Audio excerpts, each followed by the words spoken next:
Assalamualaikum warahmatullahi wabarakatuh. Alhamdulillahirrabbilalamin. Wassalatu wassalamu ala ashrafil anbiya'i wal mursalin Sayyidina wa maulana Muhammadin wa ala alihi wa sahbihi ajma'in, amma ba'd. Perkenalkan, nama saya Sylvia Dwi Safitri. Saya akan melanjutkan penjelasan yaitu mengenai syarat pendidik, syarat peserta didik, dan juga sifat-sifat pendidik. Yang pertama adalah syarat pendidik. Syarat pendidik ini terbagi dari beberapa macam. Yang pertama yaitu pendidik harus beriman sesuai hadis yang diriwayatkan oleh Muslim dan Ahmad yang berbunyi, A'udzubillahi minasyaitonirrajim, Bismillahirrahmanirrahim. An Sufyan bin Abdillah Tsaqafi qala, qultu ya Rasulullahi kulli fil islami qaulan la as'alu anhu ahadan ba'daka. Qala qul amantu billahi tsumma fastaqim.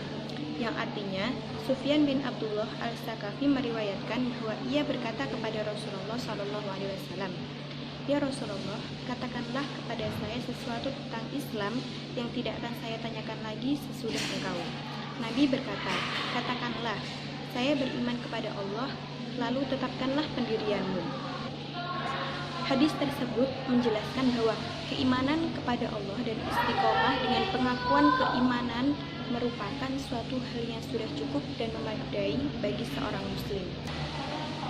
Bila seorang pendidik menginginkan peserta didik yang beriman, maka pendidik harus beriman terlebih dahulu, karena tidak mungkin orang yang tidak beriman bisa membuat orang menjadi orang yang beriman. Karena pada dasarnya orang yang tidak memiliki tidak mampu untuk memberi. Yang kedua adalah pendidik harus berilmu sesuai dengan hadis yang diriwayatkan oleh Bukhari yang berbunyi, A'udzubillahi minasyaitonirrajim, Bismillahirrahmanirrahim.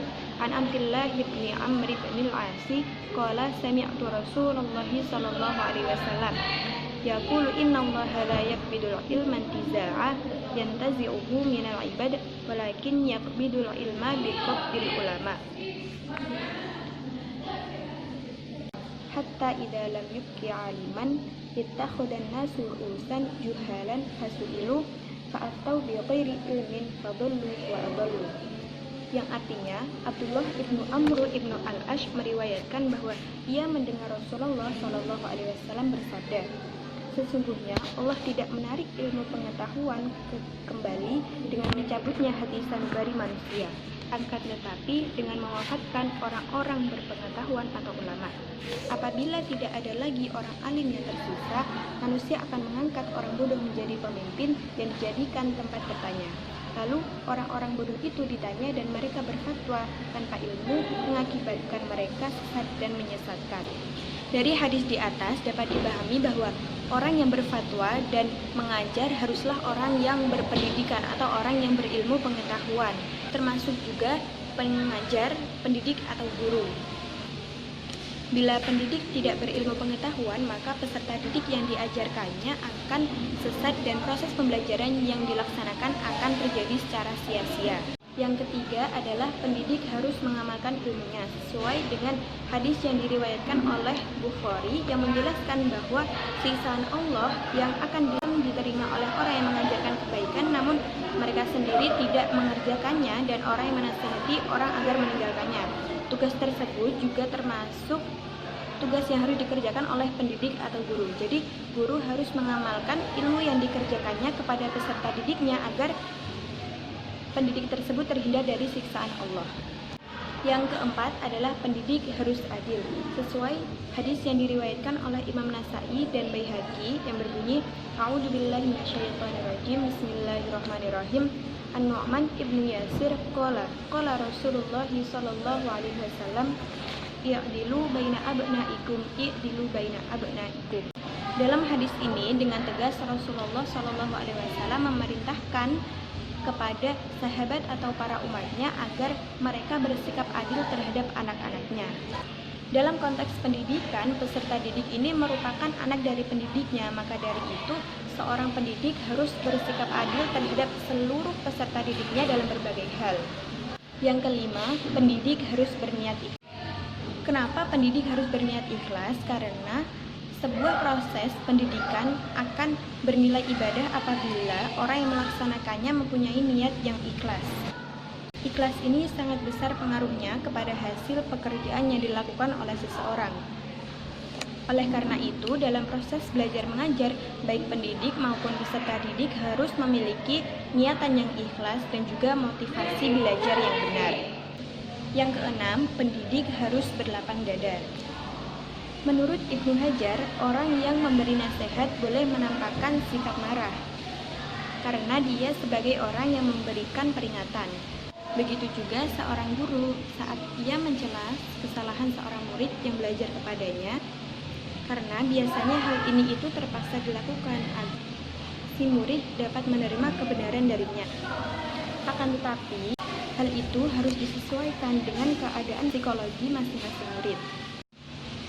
Yang kedua adalah syarat-syarat peserta didik. Syarat-syarat peserta didik ini terbagi menjadi dua. Yang pertama adalah peserta didik harus ikhlas. Ikhlas ini merupakan syarat yang harus dimiliki oleh masing-masing peserta didik. Nah, dengan ikhlas, peserta didik ini akan lebih mudah untuk menerima dan memahami pembelajaran yang disampaikan oleh pendidik. Maka dari itu, ikhlas adalah sesuatu yang sangat penting yang harus dimiliki oleh masing-masing peserta didik. Yang kedua adalah menghormati guru, seperti hadis yang berbunyi A'udzubillahi minasyaitonirrajim, Bismillahirrahmanirrahim. An Ubadah bin Samiti anna Rasulullah sallallahu alaihi wasallam qala laisa min ummati man lam yujilla kabirana wa yarham saghirana wa ya'rifu li amanina haqqahu qabla abdillahi wa sami'tuhu anna min Harun, yang berarti Ubad ibnu Samit meriwayatkan bahwa Rasulullah Shallallahu Alaihi Wasallam bersabda, tidaklah termasuk umatku orang yang tidak memuliakan orang-orang dewasa, tidak menyayangi yang kecil, dan tidak mengenal hak-hak orang yang alim atau guru. Dalam hadis di atas dijelaskan bahwa peserta didik ini harus menghormati pendidiknya, sehingga Rasulullah Shallallahu Alaihi Wasallam sendiri mengatakan bahwa peserta didik yang tidak menghormati dan menghargai pendidiknya, maka mereka bukanlah umatnya. Yang terakhir adalah sifat-sifat pendidik. Di antara sifat-sifat pendidik adalah antara lain, yang pertama adalah zuhud dan ikhlas, bersih lahir dan batin, pemaaf, sabar, dan mampu mengendalikan diri, bersifat kebapaan atau keibuan atau dewasa, dan mengenal dan memahami peserta didik dengan baik, atau baik secara individual maupun kolektif.